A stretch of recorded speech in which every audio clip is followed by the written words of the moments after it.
Hello there, kia ora. Just how much power does the media have to shape how the public perceive issues as important? Yeah, I know that's a bit of a vague question, but if I was to say to you that yesterday we saw something that could shake the very foundations of how our government works going forward, well, chances are you and I are probably not thinking of the same thing. You see, there's something out there called the agenda setting theory. Basically, it posits that not only does the media on a surface level have an ability to tell us what's important, but on a secondary level, it can tell us how to feel about these things that it tells us is important. You see, media has this problem in that we can only ever see from them a filtered reality. There's only so much information that they can get out there. Those gatekeepers that we talked about yesterday, they have a big part to play in this. But it's people who pick and choose what elements of reality that we get presented with from news media that can actually shape how we see things as important. And just as important, what it is that they're not telling us. You see, the more the media report on a specific issue, the more likely it is that the public will see that issue as important. Therefore, the media has set the agenda. And we saw a really prime example of that yesterday. Chances are you heard about this. And in reality, well, it's an MP who's quit and is off to seek help. What she did was wrong. But the fact that this is what's highlighted in our media suddenly gives it a very big, prominent sense of importance.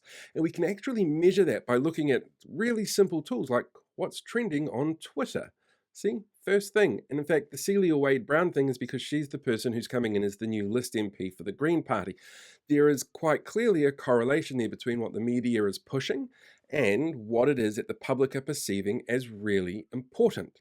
But what's really fascinating here is that because the media chooses to focus on one thing more than others, it creates what we call object salience or a salience shift. Basically, how we see something as important and its focus on other issues. So while we can sit back and see what's happened to the Green Party and what's happened with Golriz, and that's obviously really big news that they have to apparently report live on around the clock, what we're not hearing about is the report that came out yesterday that was done as an independent review on our electoral practices. David Seymour had a meltdown about this because they made recommendations like lowering the voting age, teaching people civics, extending the parliamentary term, and getting rid of money from big donors and outside organisations like the Atlas Foundation, which funds the Taxpayer Union. All things that David Seymour's already a fan of.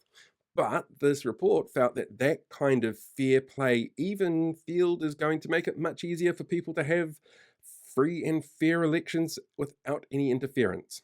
David didn't like the sound of that. But this is obviously something that could have far bigger potential impact on the way our country is run.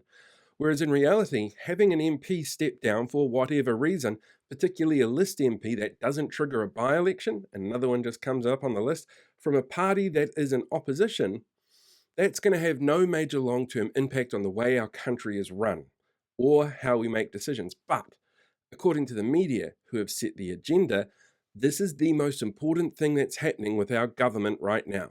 Now, if you know that this is happening, you can certainly keep an eye out for it. There's a whole bunch of examples out there, like sports, for example. We make a big deal about rugby, but not really many other places in the world do that, and its importance isn't huge, but the media tells us that it is.